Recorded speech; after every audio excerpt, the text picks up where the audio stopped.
En la entrega anterior veníamos estableciendo alguna relación y también alguna diferencia entre lo que era plan y lo que era estrategia. Para cerrar el tema, vamos a definir o precisar un poco más lo que es la estrategia, dando a conocer los elementos que la definen. La estrategia es propia de las organizaciones sociales, sean empresas o no. Como tal, la estrategia asimila la idea de la misión, pero incorpora otros elementos estratégicos como ser la visión, la cultura y los valores organizacionales. La misión o propósito básico. La misión es el motivo, propósito, fin o razón de ser de la existencia de una empresa u organización porque define: 1. Lo que pretende cumplir en su entorno o sistema social en el que actúa. 2. Lo que pretende hacer. Y 3. El para quién lo va a hacer. Y es influenciada en momentos concretos por algunos elementos como la historia, la cultura y los valores de la organización, los factores externos o del entorno, los recursos disponibles y sus capacidades distintivas.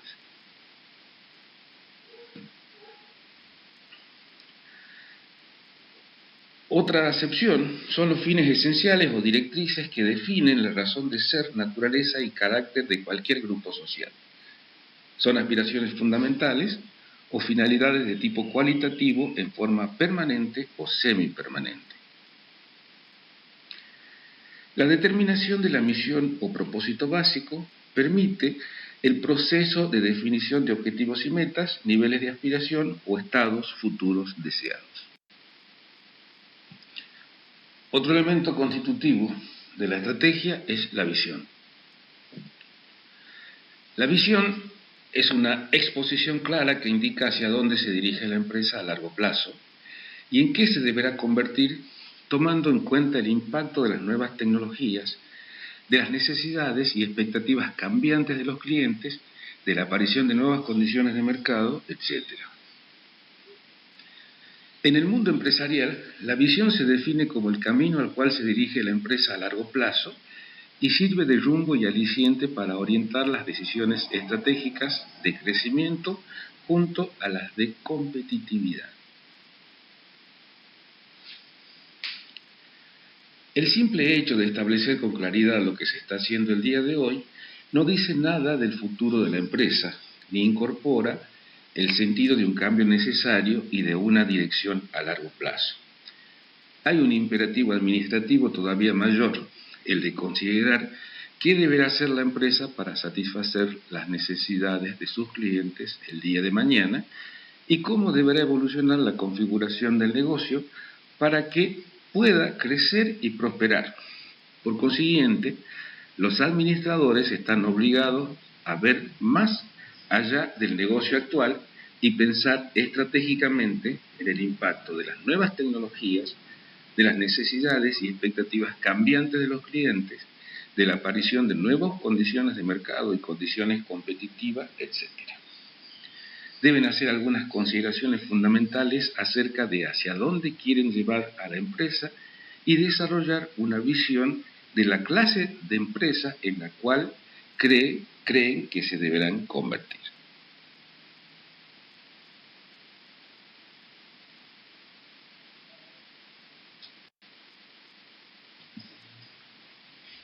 Cultura y valores organizacionales. Los valores organizacionales son las creencias básicas compartidas que emanan de las personas y equipos que componen una empresa. Rigen su comportamiento y definen las formas como se hacen las cosas. Por lo tanto, se encuentran en la base de la estrategia empresarial. Cada decisión que se toma y cada acción que se ejecuta deben estar alineadas con los valores corporativos que permanecen estables en el tiempo. Es la única manera de que la empresa pueda garantizar su éxito cuando cada paso que se da y cada uno de sus actos están fundamentados en los valores de la misma.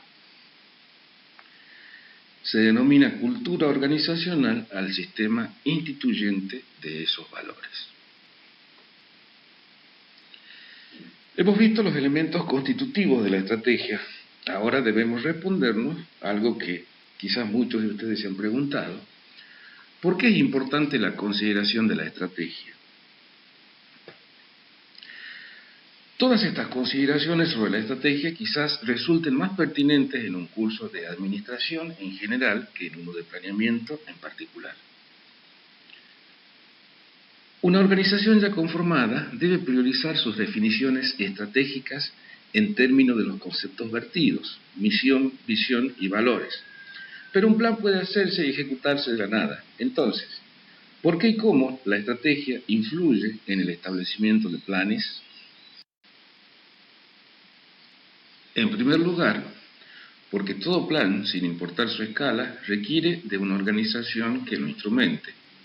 Si esa organización no existe, debe ser creada a los fines de su instrumentación. En términos generales, esa organización se denomina organización ad hoc, expresión latina que significa dispuesto para un determinado fin. Aun cuando la organización ad hoc es transitoria, se rige por los mismos lineamientos estratégicos de la organización mayor donde se va a ejecutar el plan. En segundo lugar, en el caso en que la organización y el plan surjan al mismo tiempo, por ejemplo, un emprendedor que quiere llevar adelante un plan de negocios y pretende al mismo tiempo fundar su empresa, las definiciones estratégicas resultan esenciales. Y finalmente, y en tercer lugar, ninguna organización y por lo tanto ningún plan se encuentra sola en el universo. Interactúa permanentemente con un entorno o contexto que la contiene. De las relaciones con ese entorno o contextos depende su persistencia o continuidad en el tiempo. La idea más próxima referida a ese entorno es el mercado en el cual una organización empresaria participa. Pero aún en el caso que se tratara de otro tipo de organización, el entorno prevalece. En palabras sencillas, puede afirmarse que toda organización tiene su mercado. Ese entorno o contexto dinámico condiciona el accionar de la organización permanentemente, razón por la cual la organización debe disponerse y reinventarse en función de los condicionamientos de su entorno. En ese sentido, la estrategia es el instrumento que posibilita esta constante reinversión. Finalmente, la disposición estratégica de una organización es lo que resuelve su viabilidad en el tiempo. Hasta aquí llegamos por ahora con lo que teníamos que decir respecto a la estrategia y su relación con planes. Ahora vamos a continuar hablando de algo que ya se anticipó como título, que son las denominadas unidades de planeamiento. Hasta aquí venimos hablando de planes en forma genérica. En general llamamos plan a cualquier diseño o pieza de planeamiento.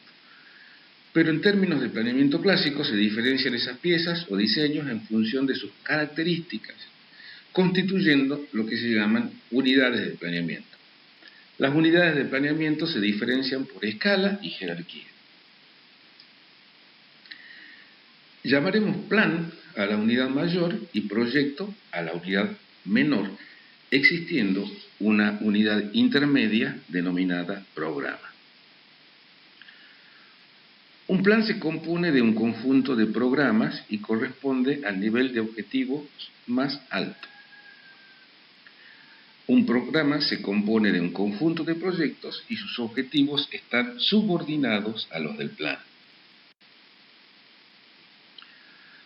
Un proyecto es un conjunto de acciones que se van a llevar a cabo para conseguir un fin determinado. El nivel de objetivos del proyecto está subordinado a un programa solo en el caso que el proyecto forma parte del mismo.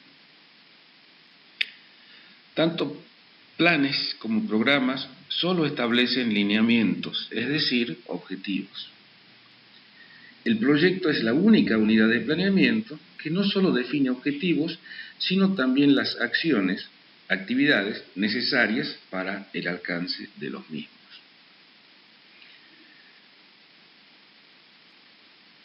Entonces podríamos definir proyecto como un conjunto de actividades concretas, interrelacionadas y coordinadas entre sí, que se realizan con el fin de producir determinados efectos tendientes a la satisfacción de ciertas necesidades o la resolución de problemas específicos.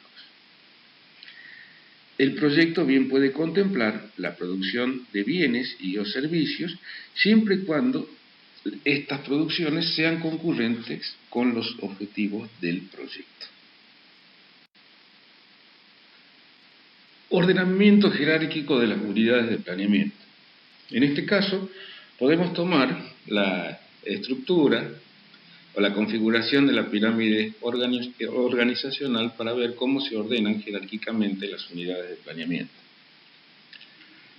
En el nivel más alto, que corresponde al nivel de los objetivos más elevados, están los planes. Subordinados a los planes están los programas y finalmente los proyectos como unidades de planeamiento menor.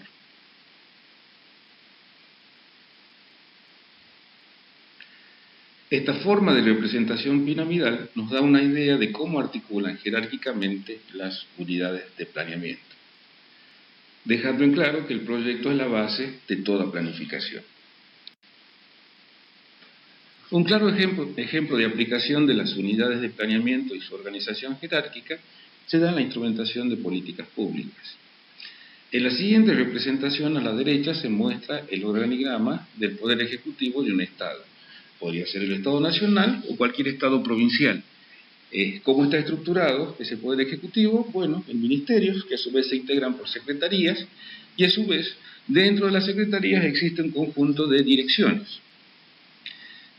En esta representación, a la izquierda, se muestran los instrumentos de política que ejecutan como unidades de planificación. Los ministerios establecen planes, las secretarías normalmente programas y finalmente quienes llevan adelante los proyectos son las direcciones. Rutas y rutinas. El establecimiento de un objetivo a cualquier nivel, se trate de un plan, un programa o un proyecto, solo establece un sentido, una dirección hacia dónde ir, pero no precisa necesariamente el camino a seguir. Al sentido de desplazamiento hacia dónde ir, lo llamaremos ruta. Al establecer un objetivo, solo establecemos la ruta. El camino a seguir surge de la consideración de un conjunto probable de alternativas. Cada una de esas alternativas para alcanzar el objetivo se denominan rutinas. Tanto planes como programas solo establecen lineamientos, es decir, rutas. La única herramienta que coteja y define una rutina en particular es el proyecto. Esas rutinas se denominan frecuentemente cursos de acción alternativos. Un proyecto coteja alternativas posibles como cursos de acción y define aquella que es la más adecuada o la más conveniente en cuanto a las capacidades disponibles por parte de una organización. De allí la importancia del proyecto, pues es la única unidad de planeamiento que define cómo hacer para alcanzar un determinado objetivo. Un sencillo ejemplo nos permitirá entender las consistencias básicas del proyecto. Supongamos que una empresa citrícola de Tucumán, productora de limones, se propone bajar el costo de la labor más cara u onerosa. Esa labor es la cosecha. La empresa realiza la labor con recursos propios, es decir, que cuenta con todo el equipamiento necesario y organiza las cuadrillas contratando trabajadores en forma temporaria durante el tiempo de cosecha. La planificación y organización de la cosecha la realiza el staff técnico de la empresa y cada jefe de cuadrilla es un empleado permanente de la misma. La labor se realiza en forma eficiente, pero es la que tiene mayor incidencia en los costos de producción, en especial por los altos costos laborales al tener que contratar personal en forma temporaria. Ante esta situación, la empresa evalúa las siguientes alternativas. Alternativa 1. Organizar a los trabajadores contratados como empresa y ofrecerles la posibilidad de contratar sus servicios. Para ello, la empresa ofrece ceder recursos a la nueva empresa, tractores, carros, portabins, bins, paletas, etc. Asistencia técnica, una forma de pago para los recursos cedidos a cambio de trabajo y un contrato por 10 años para la cosecha del limón. Alternativa 2. Contratar a una empresa que ofrezca servicios de cosecha en el medio en el cual se encuentra inserta la empresa y liberar recursos que caerían en desuso. Alternativa 3. Contratar a una empresa que ofrezca el servicio de cosecha mecanizada y liberar recursos. Alternativa 4. Invertir en recursos para incorporar la cosecha mecanizada y eventualmente ofrecer ese servicio a otras empresas. Como verán, cada alternativa tiene sus pros y sus contras. Ante estas alternativas, la empresa debe evaluar cuál de todas las disponibles es la más viable. Una vez definida la alternativa más viable, se procederá a la formulación y ejecución del proyecto.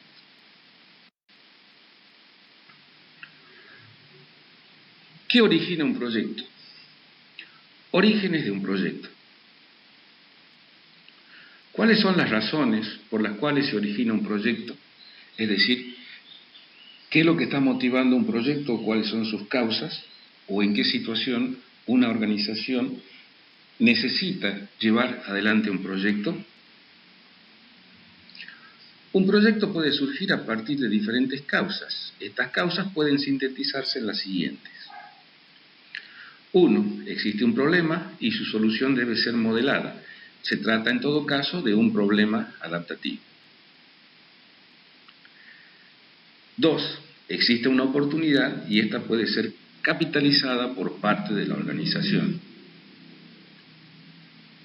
3. La organización dispone de holgura de recursos o capacidades ociosas y se plantea el objetivo de llevar la empresa a capacidad instalada. 4. Otras causas. Necesidad de cambiar el rumbo por amenazas, cambios en el mercado, diversificación de la canasta de productos y o servicios, expandirse hacia nuevos mercados, cambiar de rumbo o bien cesar en las actividades. No existe probablemente una causa única y es muy probable que las causas mencionadas se combinen entre sí. Analicemos ahora las condiciones por las cuales alguna de estas causas promueve una iniciativa de proyecto. Cuando la causa es un problema.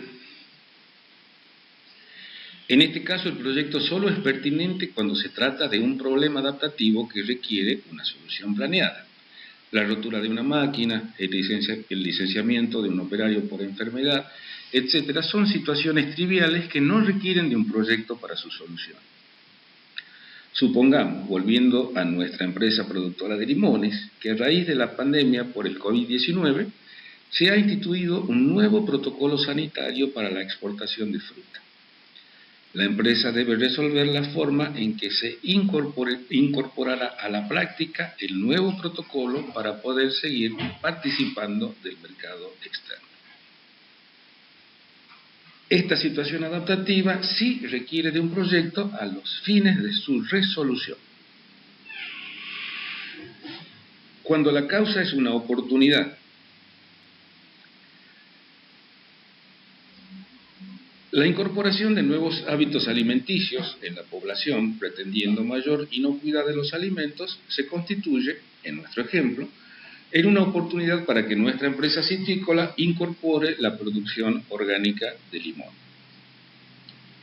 En este caso, deberá evaluarse la conveniencia de incorporar esta nueva producción para lo que es necesario un proyecto. Cuando la causa es la existencia de capacidad ociosa. Es común en la producción agropecuaria que las empresas se sobredimensionen en cuanto a capacidad operativa en el uso de maquinaria por una cuestión de oportunidad de las labores. En esta situación, una empresa bien podría plantearse la posibilidad de ofrecer servicios a terceros para bajar los costos de capacidad. Vistas las causas que motivan la formulación y ejecución de un proyecto, pasaremos a ver o a detallar cuáles son los elementos constitutivos de un proyecto. Elementos de un proyecto. Toda organización pretende funcionar bajo lo que se denomina parámetros de normalidad. La normalidad no es otra cosa que un fenómeno de recurrencia continua en el cual es posible obtener más o menos siempre el mismo resultado a lo largo de un proceso. En una persona la normalidad es una construcción subjetiva, pues depende de sus percepciones. Pero en una organización social, la normalidad es y debe ser una construcción objetiva. Una empresa va a tener siempre como objetivo elevar sus niveles de resultados, para lo cual es necesario crear permanentemente una nueva normalidad. Los proyectos como instrumentos se emplean para crear e instalar de manera estable esa nueva normalidad. En otras palabras, los proyectos son herramientas para elevar los parámetros de normalidad en una organización. Un ejemplo: aumentar las ventas, mejorar la calidad de los productos, incorporar a la canasta comercial nuevos productos, elevan los niveles de resultados de una empresa. Para poder mantener ese nuevo nivel de resultados, la empresa debe funcionar ahora de manera distinta a cómo lo venía haciendo antes de alcanzar el actual nivel de resultados, es decir, se afectó su normalidad. La empresa debe ahora mantener el nivel de resultados operando bajo nuevos parámetros de normalidad. Todo proyecto crea nuevas capacidades y las incorpora de manera estable a la normalidad de una organización. Entonces, en este punto, nos es posible identificar dos situaciones. Una sin proyecto, con la organización obteniendo ciertos niveles de resultados y bajo ciertos parámetros de normalidad, y otra, luego de ejecutar el proyecto, con un mayor nivel de resultados y ante una nueva normalidad. Llamaremos a la primera situación inicial o situación sin proyecto. Y llamaremos a la segunda situación mejorada o situación con proyecto.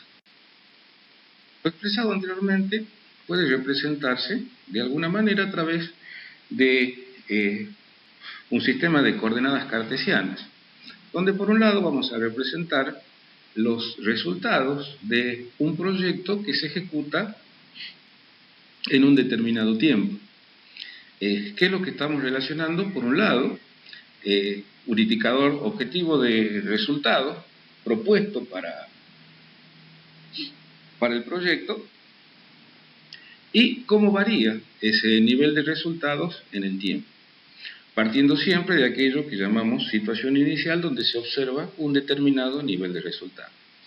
Por efecto del proyecto, ese nivel de resultados se va a elevar y va a definir aquello que denominamos la situación mejorada. Una vez alcanzada esta situación mejorada, se pretende que los resultados se mantengan de manera estable, es decir, que hayamos accedido, en este caso, a una nueva normalidad.